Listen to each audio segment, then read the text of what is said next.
อันกับเบิดมือนี่กับเบิดแล้วเริ่มลงเลยเดี๋ยวนี้เริ่มยังหยุบเลยเนาะดินทรายเจ้ายังไหลทิมเบิดไหลลงหวยเบิดหลังลงพุนเบิดเลยเนาะแต่ว่าเจ้ายังท่านไทยพุทธชนทางไหนเนาะเริ่มไทยเลยดูทางนั้นไทยแล้วบัดมันแห้งมันบังเพราะฉะนั้นจะได้คนขึ้นจากให้หน้าเพิ่นนี่เนาะจะขึ้นแล้วเป็นสันประสบสันตสีก็มีเพื่อนในใจเขามาหามันบ่าวนั่นบ่บอกใส่คนเดียวเป็นยังไงวะฉันไม่ได้มาหึงนะพี่น้องมาเยี่ยมมายามเบิ่งก่อนมาวันนี้อันนี่ก็คนมาพี่เพิ่นเนาะสบายป่ะเนี่ยเห็ดดูเห็ดกินเห็ดกินกินข้าวเช้าอะไรเจ้านะยังอยู่เป็นไงยังไม่อยาก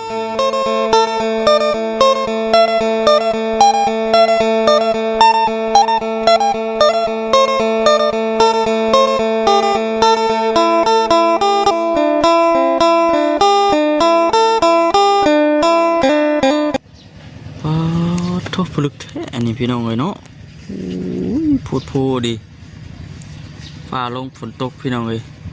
น้ำอังเกลือนอยู่น้ำไหนาแนมไปทางใดได้ปะมีแต่น้ำนี่แต่ในเนาะทุกสาวให้ชนะกับสะอื้นเลยพี่น้องเลยปุ๊บดีใจ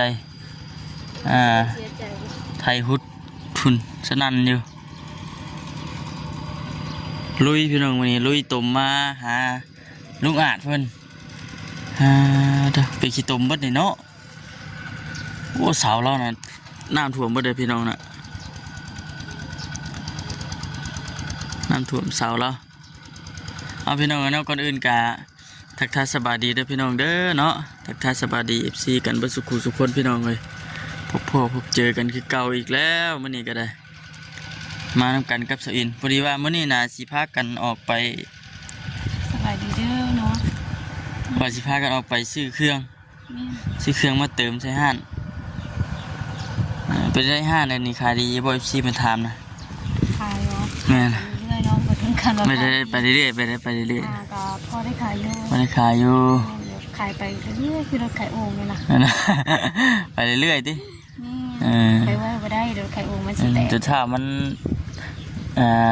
ได้กะว่าได้ทึนพอสมควรเขาออกไปเอาเครื่องได้เนาะพูดแล้วอันนั้นพี่น้องเลยFCเพิ่นคอมเมนต์มาถามว่าเป็นจังได๋หันไม้ขายดีอยู่บ่ค้ำว่าซั่นก็คือว่าอะไรเป็นคือทั้ง4มันว่าได้ขายไปเรื่อยๆบางมื้อก็แทบสิบ่มีลูกค้าเลยก็มีคือกันเด้อพี่น้องเอ้ยบางทีคือแบบฝนตกนี่ก็บ่มีเลยฝนตกนี่บ่มีอันแหละพี่น้องเนาะจังได๋ก็ฝากเป็นกำลังใจให้ทางเบาคำสาวอินเด้อพี่น้องเด้อเนาะพ่อค้าแม่ค้าใหม่ว่าซั่นขายเครื่องอยู่ทางเพื่อนอย่างนั่นแหละคือเขาออกมาข้างนอกสิก็ให้ทางแม่เพิ่นนั่นแหละพี่น้องไปเผาก่อนเขาออกมาซื้อเครื่องเป็นกระเพราท้าอย่างไรบัดช่วงย้ำหน้าเฮ็ดได้บัดนี่ย้ำหน้าวะสิเฮา2คนเดียว2คนก้มเงยเลยเนาะเมื่อยก้มแล้วก็พิษกันตรงนี้เนาะแล้วบาดหน้าแข็งกันดิดำ2คนแนมไปแนมมายังบ่ฮอดแซวโอ้ยนั่นแหละพี่น้องเฮ็ดไปเนาะฮอดยามหายามหน้าลูกชายชนายเฮ็ดไปเฮ็ดได้ซะเพราะว่าห้านนี้เฮาก็สิบ่ได้ปิดห้านบ่ได้ปิดเลยห้านนี่ครับเปิดถาวรเลยให้ทั้งแม่เฝ้าแล้วก็เอาหลานเราเอาหลานพร้อมทั้งน้องน้อยพักแม่นบ่ได้เพิ่นน้องมื้อนี้ก็อยากมานํแม่นมื้อเช้านี่ก็ฝนตกบ่ให้ลินน้ำก็ลินน้ำเคี้ยวให้หน้าหน้าห้านน่ะพ่อแม่พี่น้องน้ำห้านมันติ้นแค่ให้หน้าติแม่นลินจนว่าให้ห้องบ่ให้ลินก็บ่ได้บ่จักสิเฮ็ดแนวใดพ่อแม่พี่น้องน้ำอังสิยังคักได้นะแล่นเต้นได้นี่ มื้ออันเช้านี้น่ะฝนตกพี่น้องมื้อเช้านี้ตกช่วง6 โมงนี่แหละเนาะ6 โมงหา8 โมงเนี่ย7 โมง 8 โมงนี่บ้านนี่แห้งเติบได้พี่น้อง ถ้ากระยาเช้า พอต้องหานอนกันแท้นั่นแหละพี่น้องเอ้ยเนาะอยู่ๆพุ่นแหละเดี๋ยวจังหน่อยสิเข้าไปอบรมนำลุงอาจเพิ่นว่าจะเป็นจังได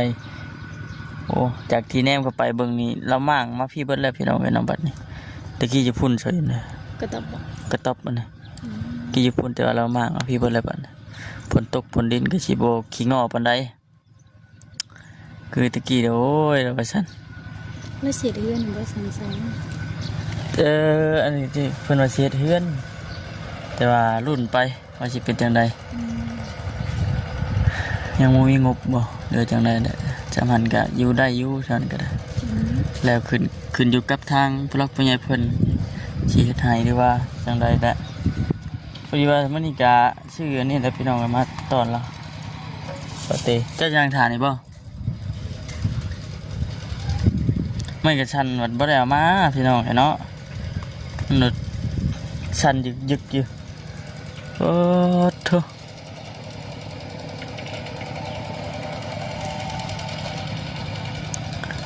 น้ำท่วมปัดน้ำบุกพุ่นสิได้งัดสิได้งินเอา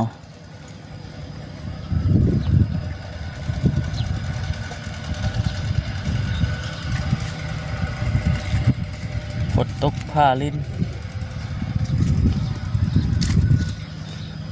ทางขามานี่ถือว่าอันตรายรถใหญ่นี่ขามาบ่ได้เลยพี่น้องเลยเนาะเป็นเติดคือเงียบเถอะเนาะมื้อนี้ ฝนตก ฝนตกเนาะโอ้ต้นอ่างเบิดเด้อพี่น้องพูดลึกกะดีนี่แห้งเติบเลยเนาะอันลงทางนี้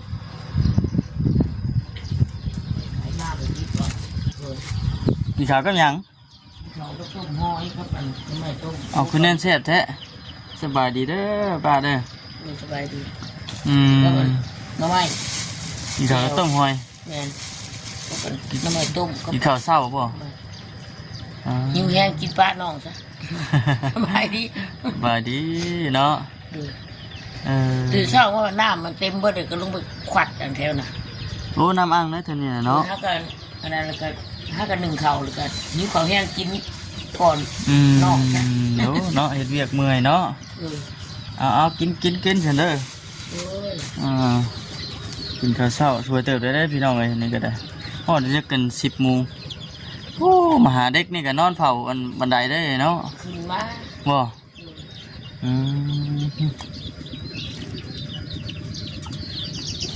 ยามักต่อยติดแท้อัน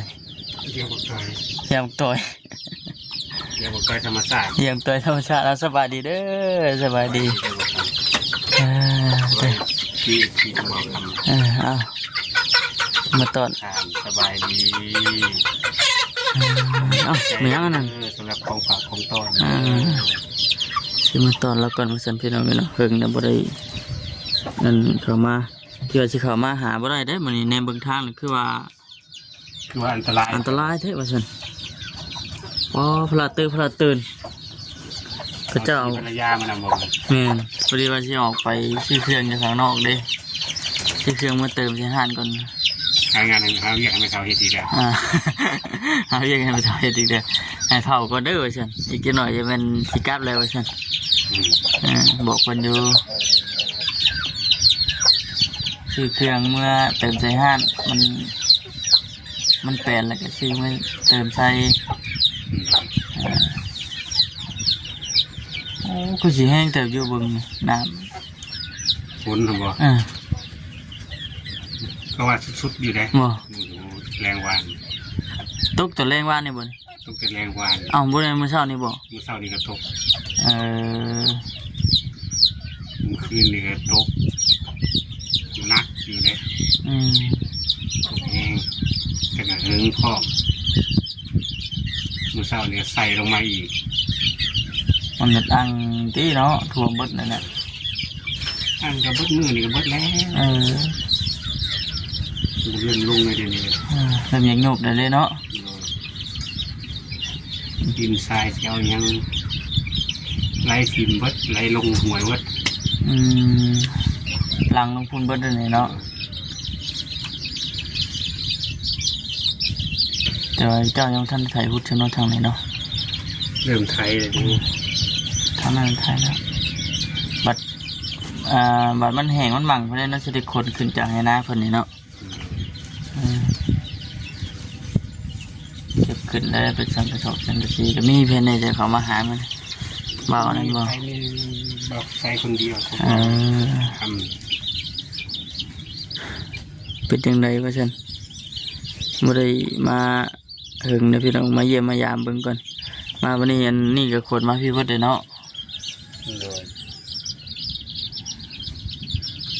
สบายป่ะเนี่ยเฮ็ดอยู่เฮ็ดกินนี่กินข้าวเช้าอะไรเจ้านะ ยัง อยู่เป็นไงยังบ่อยาก วันที่อยาก ช่วยแท้ บ่อยาก ยังบ่ทันอยากอย่าว่าเป็นคนเดินตับเดียวคือในสิ่งมื้อน่ะ งานคนนั้นก็มาเลยออกมาถ่ายยากครับ เป็นไง เอาเขาเราอยู่หันไปดิ เข้าห้องน้ำยากบ่เนี่ย ลองน้ำยากครับ เนาะเที่ยงเพิ่นอยู่หั่นบ่ไอ้เล่เนาะบ่เพิ่นจอดน่ะเนาะ เลย ปกติทางยาแล้วก็สิไปทางพุ่นแล้วพี่น้องป่าพุ่นเลยเนาะ เลย แต่น่ะไปนี่มีแต่กกไม้น้ำห้วยน้ำหยังสิแล้วว่า แม่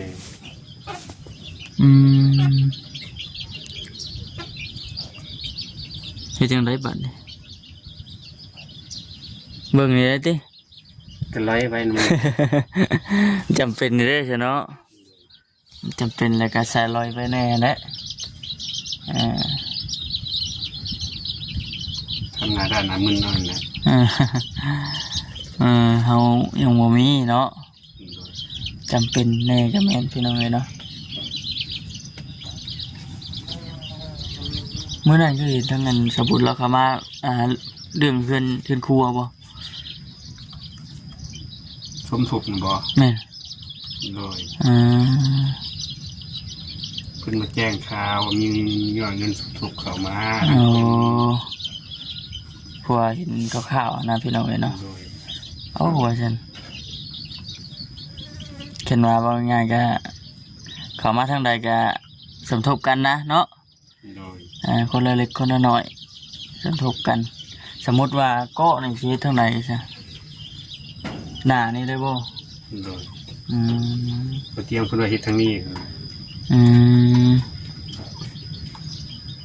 แต่ว่างบยังบ่ทันได้อันพอ ยัง ก็เลยต้องได้รอก่อน รวมก่อน รวมเบิ่งก่อนพี่น้องว่าสิเป็นจังไดเพราะว่าจะเตียนครัวนั่นก็โอ้พวกเสาพวกหยังก็ต้องได้สร้างไม้เลยเนาะ ก็แม่นชุดนี้ถูกว่า ชุดนี้บ่เอาเสาดินที่ได้บ่ มีจักน้ำเพิ่นคือเพิ่นว่าเพิ่นว่าเขาข้าวมาไว้จังซั่น เอาจ้ะดุนไปฟังไป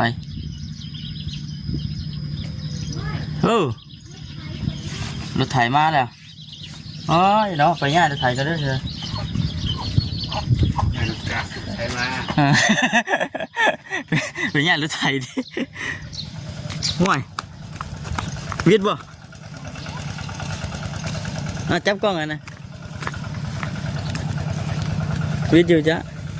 จับเอาลงคลองผม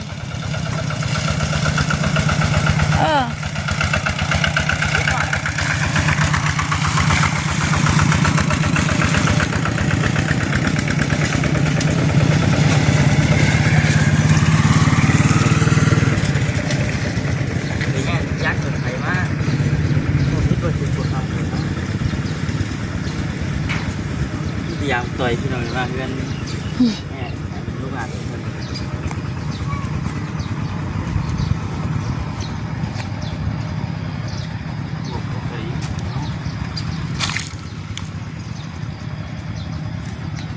น้ำมันน้ำปุ๊บเพื่อนสิละเอียด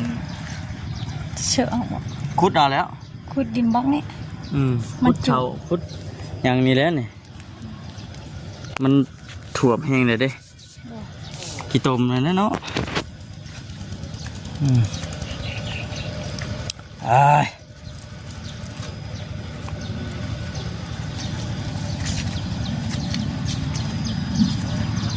มิดสมอยสมีเลยพี่น้องเนาะช่วงนี้ก็ได้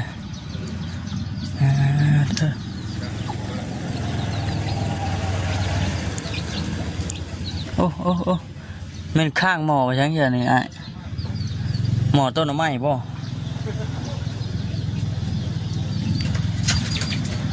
โอ้ยมีแต่อย่างมึกต่อยซะเนาะ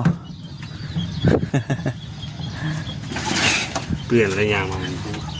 ฮะนี่นั่งนี่ก็ได้ไอ้ตลกตารางนี่ก็ไล่ครับเบิดเลยพี่น้องเลยเนาะมันไหลมาแต่ทางเทิงพุ่น เป็นสีทมสูงกว่านี้ก็เพิ่นว่าเป็นสีเทพื้นอยู่ อันนี้นะสำนี่ ยังสิเทพื้นนี่ได้เนาะเป็นเทพื้นเลยก็ คือว่าสมเพียงนี่ อ่า แบบเป็นเทพื้นอันทำเพิ่นเว้า เฮาก็ได้ยินเพิ่นว่าติ ก็เลยว่าเด็กคุณสำนี่ อ่า แค่แล้วขึ้นสูงแล้วขึ้นสันต้น ตัวถึงกันบ่ ในสระลง เฮาเผื่อเฮาสิปรับอีกเด้ปรับนี่มันสิอยู่ในเส้นหนึ่งมันจัก2เส้นพุ่นดอก เอาทรายมาปักอีกเนาะ เอาทรายมาถมอีกฮะเนาะมันต้องหนาขึ้นอีกฮะพอดี สร้างคนมาเห็ดเพื่อเอาทรายมาปักอีกได้ เอาทรายนั่นแหละทรายมาถมปรับให้มันแบบไงจังสิได้ ระดับนาดินเพิ่นยังเท นั่งเย็นครับวันนี้ปูสัตว์นอนเย็นระวังนะเข้ามาตารางถึกอยู่บ่ โอ้ไปเนาะ ถึกอยู่บ่เนี่ย มือละเทือท้องเทือได้อยู่ พอบ่ลืมติมื้อนี้สิ2เทื่อเออบ างเทือก็ซุยๆเอาก็มี ว่าระวังอยู่เนาะ ระวังอยู่ ว่าระวังอยู่หากบาดมันถึกกันนะพี่น้องเอ้ยระวังอยู่เหลี่ยมนี่ได้นี่ระวังเทพื้นแล้วก็ปูสาดนอนเย็นนี่โอ้คักดีนี่นอนตั้งนี่ก็ได้เนาะเย็นคักนั่งเบิ่งหมู่ดำหน้าอันนี้แหละ ก็สิประมาณนั้น ยังอีกเคิงอยู่พี่น้องเนาะว่ากล้าบุ้งกะบางบ่อนบางพื้นที่ก็ยังบ่ทันได้ก็มีบางบ่อนก็กำลังก็มีหากวานช่องให้นะช่องตาวานเหมือนวานพง เมื่อคืนนี้ก็ตกไปใส่เด้ วานตั้งแต่มื้อซืนน่ะฝนหากระหำมื้อคืนนี่ ก็ดีแหละ จะกินเป็นจังใดเด้วานจะโหจะแห้งเต็มเลยฝนคืนกำลังว่าพากันไปใส่เบ็ดอยู่อันบักเมื่อคืนนี่ไปเถอะว่าป๊อดฝนนะจักฝนจักลมพากันฮุบพยางกวิดว่าสิพากันนอนอยู่หุ่นแหละ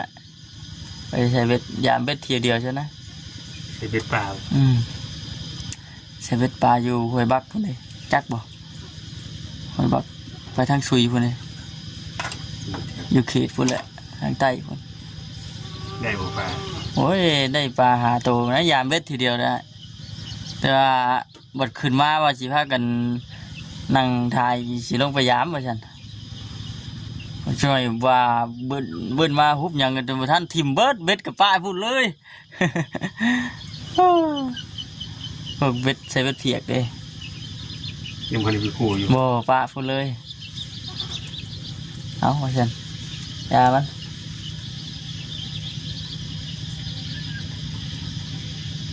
ว่าเบิ่งในโทรศัพท์ว่าตกตั้งกลางคืนก็ตกจนฮอดตอนเช้าว่าซั่นแม่นได้ดี หมู่ตัวเนาะ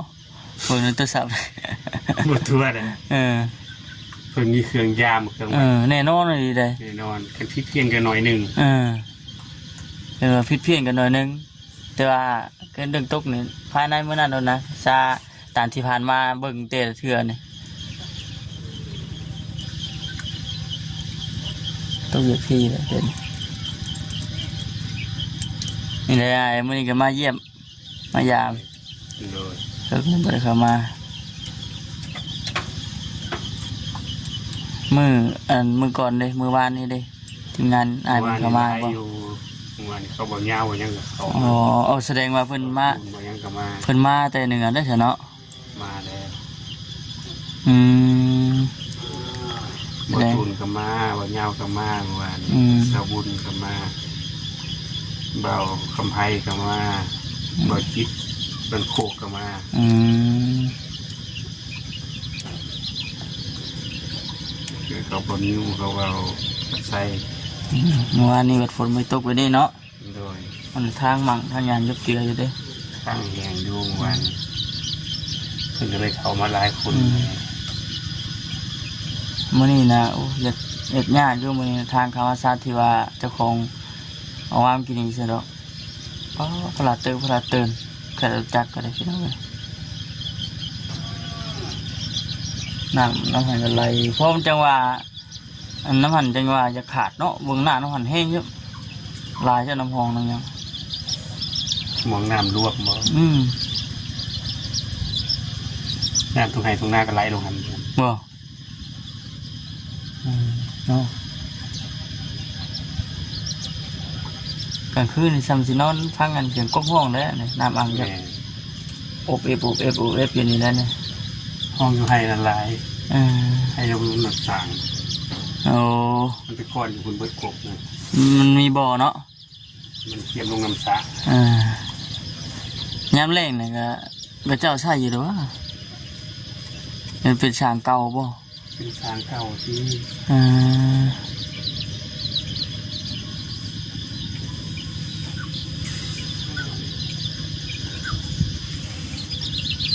บดเปิดมือได้ไหมจ้ะไอ้ที่โยดออกมาอยู่จักเนาะ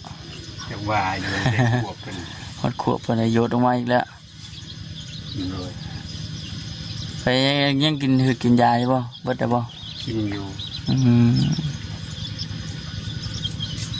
กินสูมือนั่นละ เนี่ยว่าเบิดได้สิดอก เบิดเป็น ยังพอคุ้มอยู่บ่เดือน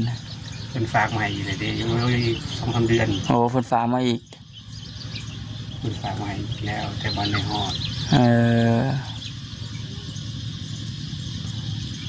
กินไปพอบรรเทาพออยู่ได้น้ำยาแล้วพอมันระงับอาการมวยมัน เข้าแล้วบอกคำเลยสวัสดีที่กับยันเลย อ่า คอยสั่นเลยบางมือก็คอยสั่น โอ้เขากินแล้วเขาก็ตั้งอยู่กันเนาะ เป็นจังบุญจังคุณเป็นอยู่ยัง กินไปเรื่อยๆมันถือกับเฮาเด้ถือกับเฮากินไปตลอดบางทีหายขาดเลยก็มี ดีขึ้นหลายแล้วบทเรียนเนี่ยใช้แห่งกินคนตั้งมุกตั้งใจพยายามให้กิน มาทวิตก็สั่นแห้งเนี่ยมาทวิตเนาะมาเห็นตอนทวิตนะพี่น้องเลยแต่ว่าทางเรากินยาเข้าไปแล้วก็จะห่วยอยากต่างอยู่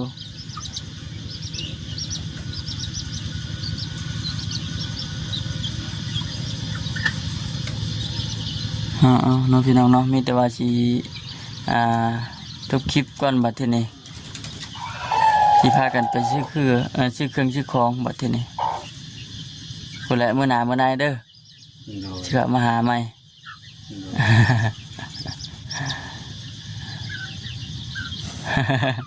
โอเคลูกเอ๋ยอยู่ดีแพงเด้อสบายดีเนาะป้าพี่น้องเอ๋ยจังใดกาสิจบคลิปก่อนบัดทีนี้